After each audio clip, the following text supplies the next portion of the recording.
The country club's Sunday brunch buffet gleamed under crystal chandeliers, but the atmosphere at our family table was anything but sparkling.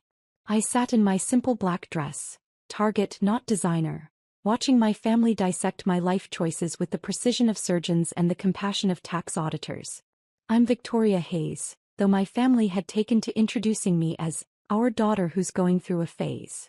At 29, I was the disappointment who'd chosen to start a tech company over joining the family law firm, who lived in a cramped studio apartment instead of the guest house they'd offered, who drove a used Toyota instead of accepting the BMW they tried to gift me. The black sheep who spent 18-hour days coding and pitching while they attended charity galas and golf tournaments. Victoria, darling, my mother Elizabeth said, her voice dripping with the kind of concern that felt more like condescension, we need to discuss your situation. My father, Judge Harrison Hayes, folded his newspaper with the deliberate precision he used in his courtroom. 5 years, Victoria. 5 years of this startup nonsense. Don't you think it's time to be realistic? My brother Cameron, golden child and junior partner at Hayes and Associates, smirked over his eggs Benedict. I heard from the Johnsons' son that you're still living in that tiny apartment. What do you even do all day? Play video games. I build software, I said quietly, cutting my toast into precise squares. The same way I'd organized my thoughts for the pitch I'd given yesterday to a room full of venture capitalists who actually understood what I was creating. Software, my sister-in-law Miranda repeated with a little laugh. How technical. Elizabeth set down her mimosa with the kind of dramatic pause she'd perfected during her theater days. Enough of this startup fantasy, she declared, her voice carrying across nearby tables. You're embarrassing the family. I looked up from my toast. Embarrassing how? Margaret Wilson asked me yesterday what you do for a living, Elizabeth continued, color rising in her cheeks. Do you know how humiliating it was to explain that my daughter is unemployed? I'm not unemployed, Mom. I run a company. Cameron snorted. A company? You mean that thing you do on your laptop? Come on, Vic, Mom's right. This has gone on long enough. Dad leaned forward, using his judge voice. We've been patient, Victoria. More than patient. But you're nearly 30 years old. It's time to grow up and join the real world. The partnership track is still open, Cameron added helpfully.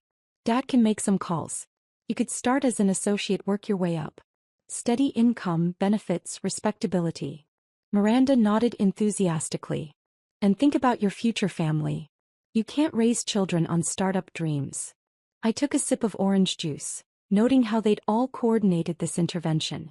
Probably planned it over their weekly family dinner, the one I'd stopped attending months ago when these conversations became unbearable. What exactly do you think I do all day? I asked calmly. Elizabeth waved her hand dismissively. I'm sure you try very hard, dear. But this whole entrepreneur thing is just fantasy. Real businesses require real capital, real experience, real connections. You can't just make something successful by wishing it so. Maybe if you'd gone to business school instead of dropping out of law school, Dad added, you'd understand how the business world actually works. I almost laughed. If only they knew about the meetings I'd been taking, the investors who'd been circling, the acquisition offers I'd been fielding. About the company that had grown from my cramped apartment to occupying 3 floors of a downtown office building. You know what Margaret Wilson's daughter does? Elizabeth continued. She's a federal prosecutor. A real job with real impact. Not playing around with computers. My phone buzzed against the table. Unknown number. I normally would have let it go to voicemail, but something made me glance at the screen. The caller ID showed a 212 area code, New York. Excuse me, I said, standing. I should take this. Victoria, Elizabeth called after me. We're having a family discussion. This will just take a moment. I stepped away from the table, noting how other families glanced our way. The Hayes family drama was probably entertainment for their own Sunday brunches. Hello. Ms. Victoria Hayes? The voice was professional, crisp. This is Jessica Chin from Forbes magazine. I'm calling about your cover story interview. The world seemed to tilt sideways. I gripped my phone tighter. I'm sorry, could you repeat that? Forbes magazine.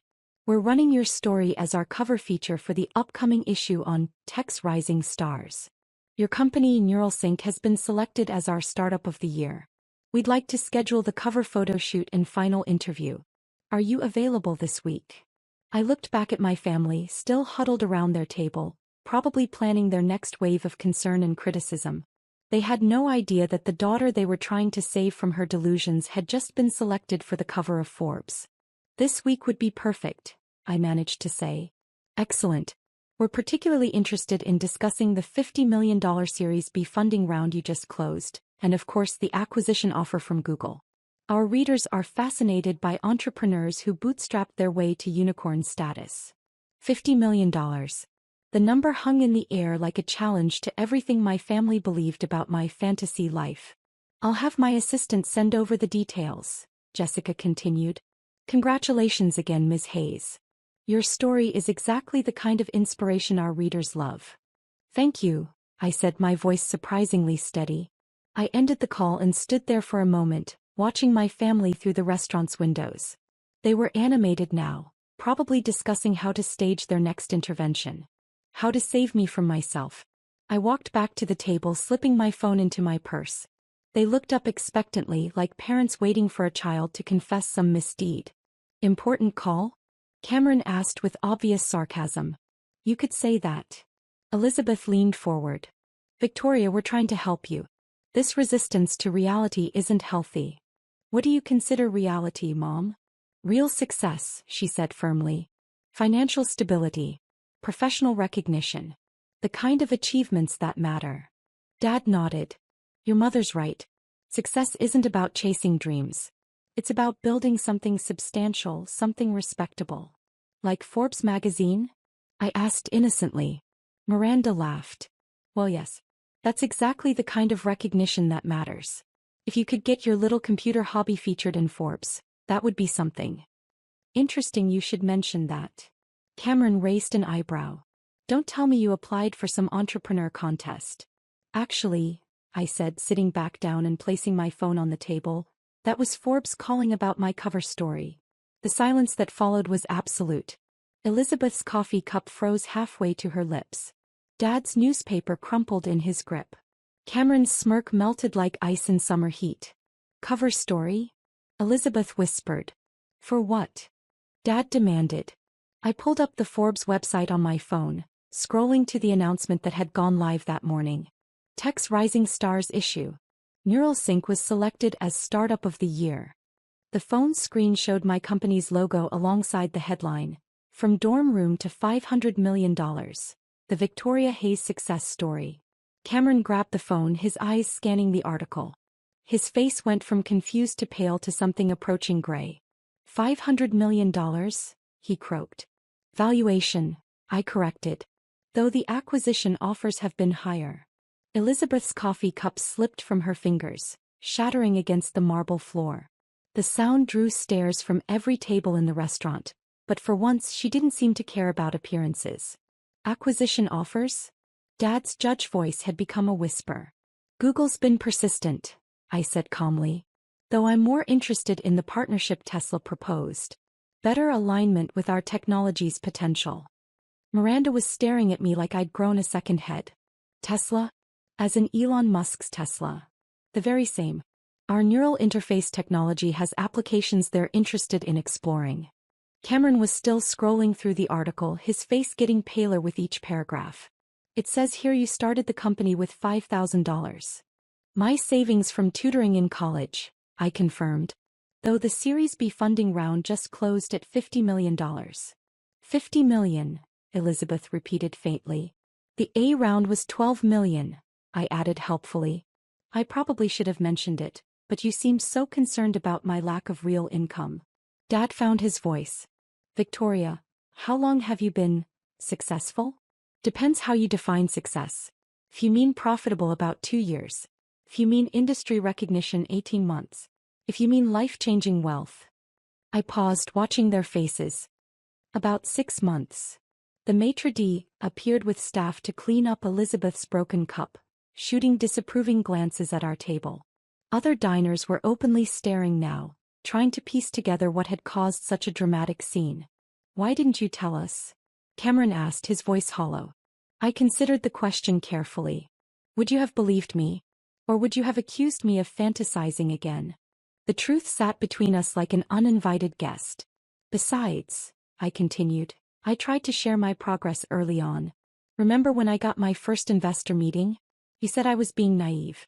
When I signed my first major client, Dad told me not to get my hopes up. When TechCrunch wrote about us, Mom said she hoped I wouldn't let it go to my head. They had the grace to look ashamed. Elizabeth found her voice. But you live in that tiny apartment. By choice. It's 3 blocks from my office. Walking to work gives me time to think. And the car? Dad asked weakly. The Toyota. Reliable, efficient, low profile. I've had enough attention from investors. I don't need more from car thieves. Miranda was staring at me with new eyes. How many employees do you have? 47, I said. Though we're hiring aggressively. The Forbes article will probably bring more applications than we can handle. Cameron set down my phone with trembling hands. The Johnson's son, he said you were struggling. The Johnson's son works for our competitor. He knows exactly how well we're doing. I smiled slightly. Though his company's market share has been declining since our launch. Victoria, Elizabeth said slowly, are you rich? That depends on your definition. If you mean can I afford this restaurant? Yes. Can I buy this country club? Also yes. Can I afford to never work again?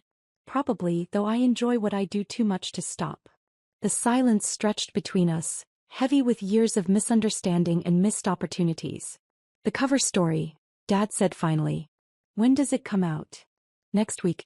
Jessica mentioned they're particularly interested in the bootstrapping story. Apparently, starting a unicorn company with $5,000 and no family money is unusual in Silicon Valley. Elizabeth winced. No family money. I never asked for family money, I reminded her gently. You made it very clear that supporting my fantasy would be enabling bad decision-making. Cameron cleared his throat. About the partnership at the firm. Still not interested, I said. Though I appreciate the offer. But we could. He struggled to find words. We could work together. I studied my brother's face, seeing calculation behind his confusion. Work together how? Legal counsel, he said quickly. A company your size must need legal representation. Corporate law, intellectual property, contracts. We do, I agreed. We work with Wilson, Crane and Associates in San Francisco. They specialize in tech companies. Dad leaned forward. We could handle your needs just as well. Better even. We're family. There was the word they'd been avoiding for 5 years of criticism and concern. Now that they'd discovered I was successful, we were family again. Dad, I said gently, you practice criminal law and personal injury. Cameron does estate planning and real estate. Neither of you knows anything about technology law or venture capital regulations. We could learn, Elizabeth said quickly. I'm sure you could. But why would I fire lawyers who helped me build a $500 million company to hire lawyers who spent 5 years telling me I was wasting my time? The question hung in the air like a challenge. My phone buzzed again. This time I recognized the number. My CFO. Excuse me, I said answering. Hey Marcus. Victoria, have you seen the Forbes announcement? Our website crashed from traffic. We've had 17 acquisition inquiries since this morning. Expected, I said, watching my family's faces as they processed this new information. Any serious offers? 3. All above our target range. Want me to set up calls for tomorrow? Tuesday would be better. I have the Forbes photo shoot Monday. Got it. Oh, and congratulations on the cover. Well deserved. I ended the call and looked at my family's expectant faces. Business? Dad asked. Always. Success requires constant attention to detail. Elizabeth was studying me like she'd never seen me before. Victoria, I have to ask, are you happy? The question caught me off guard. Of all the things I'd expected her to say, that wasn't one of them. Very, I said honestly. I love what I do. I love the problems we solve, the team we've built, the impact we're having. I can't imagine doing anything else. Even with all the stress. The uncertainty. I almost laughed. Mom, what uncertainty? We have 2 years of operating expenses in the bank, more clients than we can serve, and acquisition offers that would set us up for life. The only uncertainty is which opportunities to pursue. Cameron was still staring at my phone like it might reveal more secrets. 17 acquisition inquiries. In one morning. The Forbes effect, I explained. Though we've been getting unsolicited offers for months. Success attracts attention. Miranda finally spoke. Victoria, I owe you an apology. We all do. I studied her face, looking for genuine remorse versus social calculation. She seemed sincere, but then again $50 million had a way of making people seem sincere. Apology for what, exactly? For not believing in you. For not supporting you. For thinking we knew better. For calling it a fantasy, Elizabeth added quietly. For suggesting you were embarrassing the family, Dad said, his voice heavy with shame. Cameron nodded. For treating you like you didn't know what you were doing. I considered their words carefully. These were the same people who'd spent 5 years dismissing my dreams, questioning my choices, and suggesting I needed to be more realistic. Now that they'd discovered I was worth more than all of them combined, they wanted to apologize. I appreciate that, I said finally. But apologies are just words. The real question is whether you've learned anything from this experience. What do you mean? Elizabeth asked. I mean, do you understand why I stopped coming to family dinners? Why I didn't share my successes with you? Why I kept my distance from all your advice and concern? They exchanged glances, the kind of silent family communication that comes from years of shared experiences. Because we weren't really trying to help you, Dad said slowly. We were trying to make you into what we thought you should be. Because we couldn't see past our own definitions of success, Cameron added. Because we were more concerned with how your choices reflected on us than with whether they were right for you, Elizabeth finished. I nodded. And we were wrong, Miranda said simply. About everything. The waiter appeared, probably wondering if we were planning to order more food or just continue occupying the table through the lunch rush. I glanced around, noticing that several other families had been seated and served while we'd been having our revelation. I should go, I said standing. I have calls to make about those acquisition offers. Victoria, wait, Elizabeth called. Could we start over? Maybe have dinner this week? Just family. I paused, considering the offer. What would be different? Everything, she said quickly. We want to learn about your work, your company, your life. Really learn, not just judge. No more suggestions about joining the law firm? Cameron raised his hand. Never again. No more concern about my living situation or lifestyle choices? Only supportive interest, Dad promised. No more comments about embarrassing the family? Elizabeth's face reddened. I can't believe I said that. I'm mortified. I looked around the table at their expectant faces. These were the same people who'd spent 5 years making me feel like a failure, but they were also my family. And according to the Forbes article, forgiveness was one of the traits that had contributed to my success. Dinner sounds nice, I said finally. But somewhere I choose. And I'll pay. You don't have to, Dad started. I want to, I interrupted. I can afford it now, remember? As I gathered my purse, my phone buzzed with another call. This time the caller ID showed Elon Musk. I stared at the screen for a moment, then looked up at my family's curious faces. I really do need to take this, I said apologetically. Is that? Cameron started. The Tesla partnership we discussed? Yes. I answered the call as I walked away from the table. Hello, Mr. Musk. Victoria. Congratulations on the Forbes cover. Well deserved. Are you ready to change the world? Behind me, I could hear Elizabeth asking the waiter for another coffee cup and a towel to clean up the mess. In front of me, one of the most innovative minds in technology was offering to partner with the company my family had called a fantasy just an hour earlier. Always ready, I replied, pushing through the country club's doors into the bright afternoon sunlight. Sometimes the best revenge isn't proving people wrong. It's proving yourself right so thoroughly that they have no choice but to recognize what they missed while they were busy looking down on you. As I walked to my reliable Toyota, already planning my conversation with Elon about neural interfaces and electric vehicles, I smiled. Tomorrow would bring the Forbes photo shoot, calls from acquisition-hungry companies, and probably more family members suddenly interested in rekindling our relationship. But today I had a world to change, one line of code at a time. 3 months later, I stood in the lobby of the new NeuralSync headquarters, watching as construction crews put the finishing touches on our expansion. The Forbes cover story had exceeded all expectations, bringing in talent, clients, and opportunities we'd never imagined. Ms. Hayes. My assistant approached with her tablet. Your family is here for the tour. I looked toward the reception area where Elizabeth, Dad, Cameron, and Miranda stood waiting. They'd kept their promise about dinner and to my surprise had genuinely tried to understand my work. Cameron had even read 3 books about technology law, while Elizabeth had started volunteering with a nonprofit that taught coding to underserved youth. Send them up, I said. And Marcus?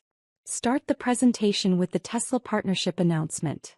As the elevator doors opened to reveal my family, I saw something in their faces I'd never seen before. Genuine pride. Not the calculating interest that had followed the Forbes article, but real admiration for what I'd built. Victoria, Elizabeth said, embracing me warmly. This place is incredible. 47 employees when we last talked, Dad noted, looking around at the bustling office space. How many now? 93, I replied. We're still growing. Cameron was studying the neural interface prototypes displayed in our showcase. I've been reading about this technology. The applications are limitless. That's the idea, I agreed. Though we're starting with medical applications, helping paralyzed patients regain motor function. Miranda touched my arm.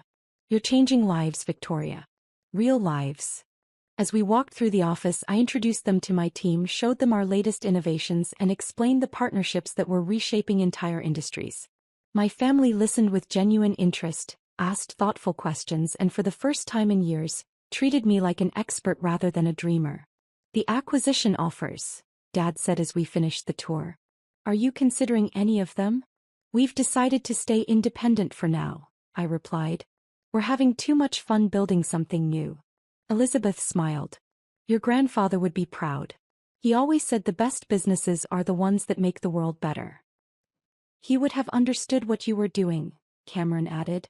Even when we didn't. As my family prepared to leave, Elizabeth pulled me aside. Victoria, I have something to ask you. The charity gala next month. Would you consider being our keynote speaker? The theme is local success stories. And frankly, you're the biggest success story this city has ever produced. I considered the request. A year ago, they'd been embarrassed to explain what I did for a living. Now they wanted me to be the face of local achievement. What would you want me to talk about? Whatever you want. Your journey, your company, your vision for the future. People need to hear that success is possible, even when it doesn't look like what everyone expects. I smiled, thinking about the girl who'd started coding in her dorm room, who'd been told by her own family that her dreams were fantasies. I'd be honored, I said. Sometimes the greatest victory isn't in proving people wrong. It's in helping them understand what they couldn't see before, and then building something together that's stronger than what any of you could have achieved alone. The Forbes cover still hung in my office, not as a trophy, but as a reminder that success comes not from meeting other people's expectations, but from exceeding your own. And judging by the acquisition offers still pouring in, the patents we were filing, and the lives we were changing, I was just getting started.